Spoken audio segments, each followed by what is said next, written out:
Segera terapkan ilmu ini jika kamu ingin selamat di akhir zaman ini. Suka atau tidak, peradaban yang kita tinggali saat ini sudah masuk ke akhir zamannya. Sudah banyak sekali penulis dan spiritualis yang memprediksikan bahwa di abad ke-21 ini akan datang sebuah zaman baru yang sama sekali berbeda dengan zaman yang dulu kita tinggali. Bumi saat ini sedang berevolusi berbarengan dengan masuknya matahari ke dalam rasi Aquarius yang menandai masuknya bumi ke dalam zaman Aquarius. Zaman Aquarius adalah zaman baru yang lebih tercerahkan. Di sini mutlak diperlukan manusia-manusia dengan kesadaran yang lebih tinggi. Dan tentu saja sebelum zaman baru ini datang akan ada gejolak alam dan gejolak sosial sebagai mekanisme alam untuk mencari titik keseimbangan yang baru.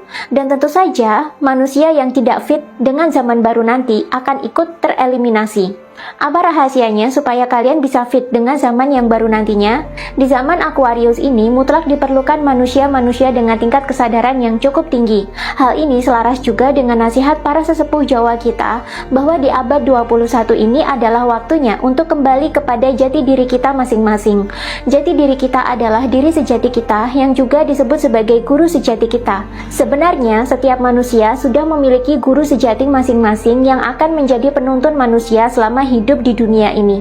Kebangkitan spiritual masif yang terjadi sejak tahun 2020 yang lalu adalah mekanisme alamiah untuk membuat manusia sadar dan kembali kepada jati dirinya masing-masing. Diri sejati manusia adalah kesadaran manusia itu sendiri yang mengendalikan pikiran atau mind, tubuh atau body, dan jiwa atau soul secara sadar. Dalam ajaran tasawuf, diri sejati manusia kerap disebut sebagai Nur Muhammad.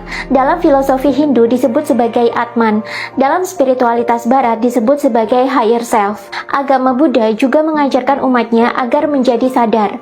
Dalam ilmu fisika kuantum, kesadaran ini adalah energi yang membuat atom-atom penyusun sel tubuh kita bergetar dan berada pada posisinya masing-masing, sehingga terbentuklah tubuh manusia yang sangat kompleks berikut dengan sistem metabolisme, sistem saraf, dan sistem-sistem hormonal yang membuat manusia bisa hidup, berpikir, merasa, dan beraktivitas. Itulah kenapa ketika kita zoom in ke dalam sel tubuh kita, kemudian melihat ke atom-atom dan subatom penyusunnya, di antara mereka tidak ada apa-apa lagi melainkan kekosongan atau zero field yang membuat setiap atom dan subatom itu bergetar dan berada pada tempatnya. Kekosongan ini bukanlah materi fisik atau nirmateri, melainkan sebuah energi.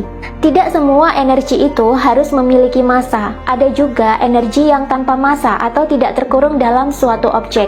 Walaupun nampak kosong, tapi energi ini memiliki kekuatan yang sangat besar. Sumber energi inilah yang membuat manusia menjadi supernatural. Energi ini pula lah yang membuat manusia jadi bisa menggerakkan tubuh, pikiran, dan jiwanya secara sadar. Karena itulah dikatakan bahwa kesadaran murni atau pure awareness adalah jati diri kita yang sesungguhnya. Kesadaran murni atau pure awareness adalah diri sejati kita yang juga berperan menjadi guru sejati kita. Nah, di zaman yang baru nanti, olah batin atau inner work sangat diperlukan untuk membuat manusia bisa menemukan hakikat kesadaran murninya. Mayoritas manusia itu hidup di dunia ini dengan berada di bawah kendali pikiran atau perasaannya saja, bukan di bawah kendali diri sejatinya. Ketika mereka sudah sadar diri sejatinya itu bagaimana, mereka akan menemukan fakta bahwa ternyata pikiran, jiwa, dan tubuh manusia itu bisa dikontrol dengan mudah oleh sang diri sejati. Tapi tentu saja ini perlu latihan. Ketika pikiran, jiwa, dan tubuh manusia sudah bisa dikontrol dengan mudah oleh sang diri sejati, di situ nanti manusia bisa menimbang dan melihat segala peristiwa secara lebih objektif, dan ia juga terlepas dari segala kemelekatan. Sehingga manusia benar-benar menjadi manusia yang bijaksana dan manusiawi. Tipe manusia seperti inilah yang fit dengan zaman yang baru nanti. Sebab di zaman yang baru nanti, kita akan menyongsong peradaban baru yang lebih harmonis dengan alam, selaras dengan hukum-hukum alam, dan saling menebarkan welas asih satu sama lain. Untuk bisa mewujudkan peradaban seperti ini, maka diperlukan manusia bijaksana dan benar-benar manusiawi. Kalau kalian pernah dengar kisah Sabdo Palo Nagih Janji, di sana ada nubuatan tentang kembalinya agama Budi setelah 500 tahun pasca keruntuhan Majapahit, yakni di abad 21 ini.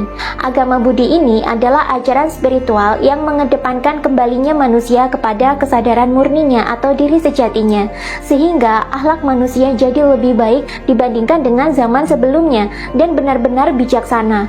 Apakah kamu juga memiliki pemikiran yang serupa? Atau jangan-jangan kamu sekarang sudah ditempa oleh alam untuk menjadi manusia yang kembali kepada jati dirinya masing-masing? Ceritakan pengalamanmu di kolom komentar. Yang mau tahu selengkapnya tentang topik ini, masih bisa kok ikut online kelas aku di tanggal 28 atau 29 Desember ini. Kalian juga bisa dapat free sesi healing dari Pak Dede dan juga free group support selama 1 minggu dari aku, sehingga kita bisa sharing pengalaman dan upgrade ilmu bareng-bareng di sini. Yang mau ikutan bisa baca deskripsi di bawah video.